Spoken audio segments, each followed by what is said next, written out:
Okay, everyone, we'll get going with the last couple of talks.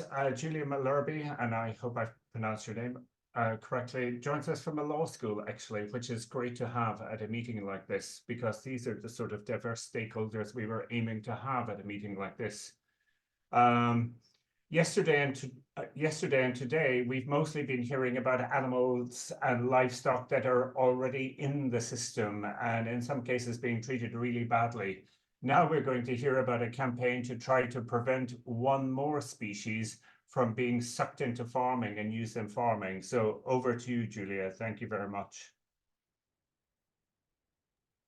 Thank you so much, Alan, and thank you for the nice introduction. I hope that by the end of my talk, you will feel as strongly as I do about the need and the importance of advocating for a preemptive ban on this practice.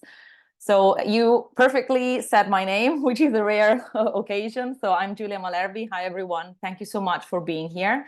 I'm the head of global policy at Aquatic Life Institute. Just very briefly, we are a global NGO dedicated to improving aquatic animal welfare around the globe. And today I want to take you with me on this sort of journey to try and unveil everything that is going on behind the scenes and the true impact of octopus farming. Now, before diving into my talk, I would like to share with all of you something a little bit more personal, because although we are virtual, I really believe in the power of connection. So 2 years ago, I started working at Aquatic Life Institute, and my colleagues were discussing the topic of octopus farming. So I decided to do some research by myself, and I came across this photo that you see here. Now, what captured my attention wasn't really the photo per se, but the caption that I hope you can read here, but it says, "Octopus raised in captivity like this one could save their wild relatives from overfishing." I admit to you that I really struggle to see this concept of farming as a conservation effort, but I'm also convinced that in the field of animal welfare, animal rights, and animal legislation, it is our duty to sort of challenge what could only be our reluctance or assumptions when it comes to new practices. Unfortunately, despite the initial appeal of this argument, the research that we led arrived at a very different stark conclusion. So the more we learned about this practice, the more it became clear that octopus farming would not benefit their wild counterparts, but actually would amplify other profound issues. And today I am standing here to share with you that after 2 years of advocating for a global ban on this practice, my conviction has only strengthened, and this has been echoed by several scientists and other advocates around the globe who agree with me that octopus farming is a symbol of what humans shouldn't be doing, which is actually the title of an article that came out on The Guardian just a few months ago. So let's dive right in. Why are we talking about octopus farming? As many of you will know, the global demand for seafood is continuously rising, and this adds massive pressure on marine ecosystems. This increase in demand unfortunately led to overfishing, depleting many species at unsustainable rates. Among those affected, we find octopuses. Now, in response to this reduction of wild octopus populations due to overfishing, this growing interest in intensively farming them grew. And just to give you an idea of where we've heard of plans of this practice being considered, we're talking about Spain, Mexico, the US, and Japan. So this already can give you a hint of why we decided to approach this as a global issue and not to work just in specific jurisdictions. Why is octopus farming seen as an opportunity? So octopuses grow very quickly. They reach maturity within a matter of months. They only live 1 to 2 years, so this allows a very fast turnover in farming cycles. And also they have a very high value on the market, meaning that they are sold at premium prices. Now, I believe these are the real reasons why these animals have becoming attractive for intensive aquaculture operations, which are economic reasons. I also believe, though, that in 2024, we cannot just stop at economic considerations. So this notion that farming could alleviate pressure from wild population is actually pretty misleading, and I dare to say oversimplified, because it fails to account the broader impacts on the ecosystems and animal welfare. Talking about animal welfare, these are just few of the animal welfare concerns associated with this practice. I'm sure many of you will have heard how intelligent and complex these beings are. They are renowned for their problem-solving abilities and cognitive abilities. So their need for mental stimulation make them unsuitable for the restrictive and monotonous conditions typical of intensive farms, where the lack of enrichment for these animals would lead to severe boredom and chronic stress. Also, these animals are solitary by nature. This means that they wouldn't thrive in crowded conditions. And unfortunately, a standard industry practice is high stocking density. And we already have evidence that when it comes to octopus, this leads to cannibalism. And if we take a look of their features, octopuses lack internal and external skeletons. So this means that they're actually very fragile and sensitive to environmental changes. Last but not least, to date, there is no humane slaughter method known to slaughter these animals. What is used to date for the wild octopuses is ice slurry. For those of you not familiar with it, without going into the detail, it's a very cruel practice. And actually even EFSA, the European Food Safety Authority, discourages the use of ice slurry for many aquatic species. But I would like today to sort of move beyond animal welfare concerns and also share with you some of the environmental and health risks that I feel this potential industry poses. I want to start by sort of trying to debunk one of the main claims that I've heard from industry or people who support octopus farming. Octopus meat is not a necessity for survival. So in other words, octopus meat is not going to feed the hungry world. And this is actually evidenced by the consumption patterns of octopus meat, which primarily happens in the EU and the US. So where we have high disposable incomes. So this argument that octopus farming would contribute to food security is also flawed, because actually these operations would use the species for feed that could otherwise directly nourish humans. And also I want to briefly touch on this sustainability claim that I've heard pretty often. Octopus is a carnivorous species. This means that they require wild-caught feed in order to thrive. So their unsustainable carnivorous diets would just further deplete fish stocks that are already suffering, as I mentioned in the beginning. And this would actually mirror some of the detrimental impacts that we've seen from other already established carnivorous fish farming practices, for example, salmon. And also I want to share with you that octopus farms could easily become the perfect hotspot for pathogens, with diseases spreading from farmed animals to wild counterparts. If you think of octopus, I bet that one of the first things that pops into your mind is the fact that they are masters at escaping. So this possibility in any farming setting is actually highly possible. Last but not least, there's just so much that we don't know. Our understanding of their immune system remains very, very limited. I don't know about you, but we just came out of a pandemic. So I feel that at this stage, there are too many unknowns and gaps in knowledge linked to this practice. I also want to take the last 5 minutes of my presentation to touch briefly upon a more, let's say, legislative aspect and issues that I see linked to this practice. And I want to start by trying to share with you some claims that I think are pretty misleading. So this claim that farming octopus would relieve pressure on wild population is actually wrong, because we have evidence from other aquaculture practices that show quite the opposite.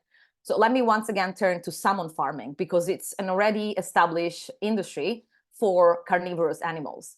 So farming of salmon has not alleviated pressure on wild salmon fishing, but instead, because it opened up new markets, the prices of wild salmon were reduced. This means that fishing efforts had to be increased from fishermen to maintain profitability. Similarly, octopus farming would not support traditional fishing communities because it would introduce more competition. And again, we have a practical example for this. If we look at what happened in Chile and Argentina, large-scale salmon farming had so much detrimental impacts on the local fishermen that it led to a ban in Tierra del Fuego in Argentina. So we have already examples of this issue being tackled after the issue was already taken place. I also want to briefly touch upon recent global initiatives, for example, the UN High Seas Treaty or the EU Strategic Guidelines for Sustainable Aquaculture. They both respectively emphasize the need to reduce our dependence on wild-caught feed, as well as the need to protect marine biodiversity. Based on what I just shared with you right now, octopus farming just would go against all these global conservation objectives. I feel really strongly that we need to prevent the establishment of what could highly be harmful practices. We have to advocate for proactive measures, measures that ensure that animal welfare and environmental conservations are prioritized from the start rather than addressed after damage has already occurred. This is why I feel so strongly about the need for a preemptive legislation. I also want to share with you some very quick thoughts on 3 jurisdictions that I've been working on. So the European Union has been long and considered leader in animal welfare. While I don't fully agree with this, I do want to point out a notable initiative, which is the ban on seal product imports, which was based on the inhumane hunt and slaughter of these animals. Now, without delving into the detailed legislative aspects of how this ban came to be, I want to highlight that this restriction was granted on the basis of protecting public morals. So to me, this precedent is the perfect example that can help us set a framework that could potentially extend to octopus farming. So a ban on this practice in the EU would align with this EU principle of promoting an ethical treatment of animals. Moving to the UK, many of you will know that the UK acknowledged cephalopod sentience in their Animal Welfare or the Sentience Act. Now, to me, this cannot just be a mere acknowledgement. I think this actually places a legal duty on policymakers to take into account the welfare of sentient beings and provide a legislative framework to establish bans for practices that actually are harmful to animal welfare. And lastly, in the United States, I'm not going to go into the regulatory framework there because it's really fragmented, but I just want to highlight a little bit more of a positive news because we've been supporting and witnessing some promising state-level actions. For example, in Washington State, a bill that we helped introduce last year was just signed into legislation this March. And now we have states like California, Oregon, and Hawaii thinking of doing a similar effort. So just to recap, I really feel that we shouldn't be making the same mistakes we made with traditional land animal farming. But when I look at octopus farming, this just feels the exact path that we're on. I believe that we should shift away from creating an aquaculture system that is efficient and cheap enough towards really, truly sustainable alternatives. To me, this includes the promotion, for example, of plant-based options, both for animal feed, so for sure, not farming new carnivorous species, as well as human consumption, especially when we have access to diverse food sources. I also feel very strongly about governments. They have a very critical role to play. On top of working on preemptive bans on harmful practices, I believe that they should invest in recovering programs for wild populations, implementing fishing bans, and even establishing marine protected areas. I really believe that it's time to support policies that protect oceans, as well as ensure the ethical treatment of all life in it. So just to conclude, from a sustainable, environmental, and ethical point of view, octopus farming should just never exist. Thank you so much for listening to me. This is my email address, so if you have any question or curiosity you want to know about, please write to me. Thank you very much, Giulia, for a fascinating talk, and particularly topical. It's in the news a lot. I'm sure many people have seen it. So we will take one question, but if anyone has more questions for Giulia, and I'm sure you do, please post them in the chat.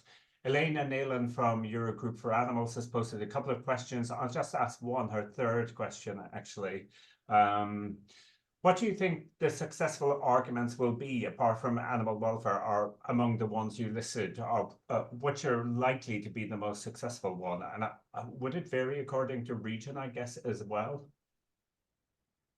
Yes, this is a very good question. I believe that, at least in my experience, the approach that we have to take in different jurisdictions, obviously it's different because I always say that legislative change follows political will, and political will follows what the population wants. So, for example, in the US, we've had quite a lot of success when we highlighted the public health risks associated with octopus farming, which is all true. But for example, if we look in the UK, I really feel strongly that animal welfare concerns alone should be sufficient, because these are animals that are considered sentient, and we do not have a humane method to slaughter them. So this, to me, in the UK should be enough to enact a preemptive legislation. In the US, let's say, maybe we should take a different angle, maybe look at the impact on the local ecosystems, which is actually what we're doing in different states. So obviously, if you're in Oregon or if you're in California, let's say that part of the coast, the people there feel really strongly about it. So that's definitely like some points of view that you can use to take advantage and just foster your case. Thank you very much. I'm sure that will continue in chat. Also, for the people who weren't present earlier today, Lynn Snedden touched on cephalopod welfare and sentience towards the tail end of her talk. And of course, all the talks from yesterday and today, with the permission of the speakers, will be going online. So I would, for further information on cephalopods, have a look well, overall, Lynn Snedden's talk, but she focused on cephalopods towards the end.